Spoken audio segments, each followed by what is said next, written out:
All right, we're going to make learning visual by adding some images to our site. It's quick and easy to be able to put on images that are from your Google Drive, or as well we can search the web for specific images too. And so we're going to use that same insert menu or double click anywhere on our site, and we're going to look at how we can choose images. So when I'm here, I can click images, or of course I can double click on the site. What it does is it pulls up some options for you. I can insert via URL. Remember in our last lesson where we learned how to put in a GIF? I'm going to show you that again.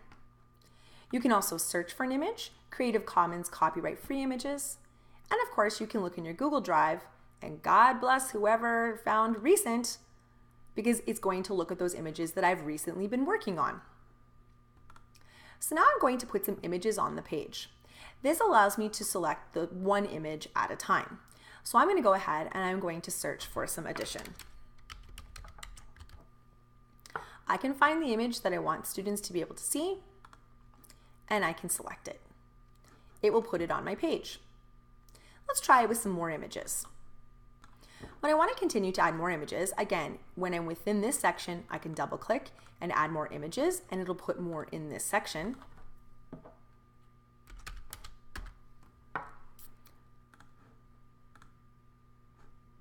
I can also go ahead and I can click in a different part of the site and still put in some more images. You can see how I can do this over and over and over again. It doesn't matter where I'm putting this. But you'll see that it's one at a time. Now, what if I want to move this around a little bit? Well, I have some options. I can go ahead and I can click on this image and I can drag it. And again, you'll notice wherever the blue line goes is where my image is going to go. But notice that it resized the image based on where you tried to put it. And then what people try to do is they try to drag it somewhere else and they're like, whoa, it took everything. What is happening? Don't worry, don't worry, don't worry. Undo and redo are your best friends. So you can use these arrows up here in the top menu bar, or you can say Control Z.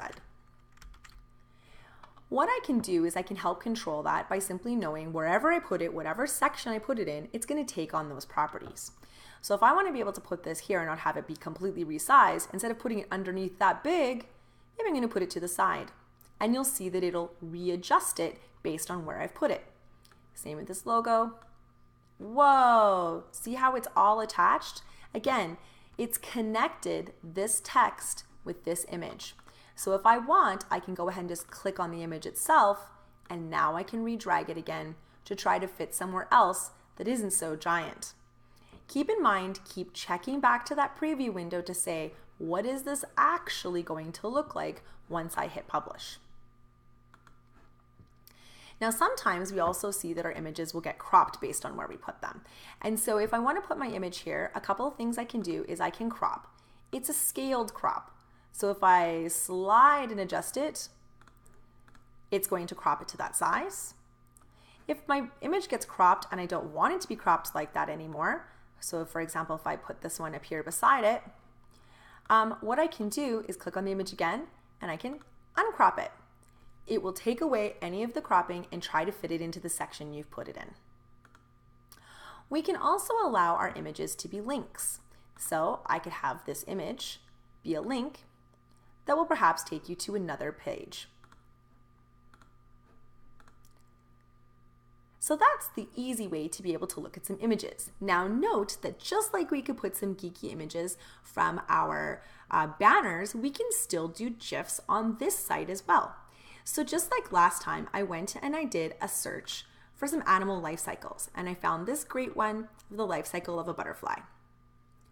I right click on the image and say copy image address. And now when I'm in my site, I go ahead and I add my image. And this time I can do it by URL. It'll find this here and I can say select. And now it'll put that image right here on my site. And again, I can see it's thrown it in another section. I don't have to leave it there. I can go ahead and I can just drag that picture up where I want it to be. Or of course, I could have left it in that section and see when I drag it, it keeps that size. So what I can do is again, pull from my corners and I can make things bigger or smaller. sometimes when you pull from the corners, it ends up adjusting the crop of your picture just by accident. It kind of makes it a little weird.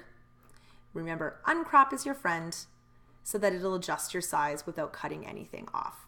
So you have to play around a little bit with pictures and just be able to know where am I trying to put it and what am I trying to do to it.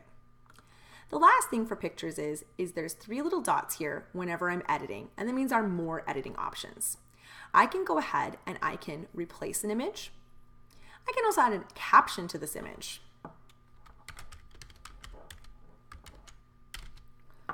And I can change how I want that caption to look and where I want it to be. And I can also make the caption be a link, just like other text. And now these 2 things have been attached. Let's say, for example, though, I have this dog, and this dog isn't a very good life cycle picture. So I'm going to try to crop this, move this. One of the things I can do is I can replace an image. What it'll do is it'll find an image and it'll put it in this exact same spot. So I'm going to go ahead and do a search for a butterfly. When I go ahead, I'm going to go find my image that I want. It will replace it and it'll put it right here in the exact same size in the exact same spot. And just keep in mind, I noticed it did get cut off a little bit. If you don't want it to be cropped to that size, just uncrop it and it'll put it back how it was. So that's images. Very, very simple to put images on your page to drag them around. Now, what if you're like me? You don't want to put one image on a time. I made a whole bunch of images for this course of little buttons that I wanted to be able to put on the page. If you want to add multiple images at once, instead of using the image button, use your Google Drive button, because that's where you can select more than one image. Let me show you. Instead of double clicking or choosing from the menu images, if I go ahead and I select from Drive, I can go to recent because I've made a whole bunch of images today. I can simply go through the images and I can select a whole bunch of images. Here I've just selected 5.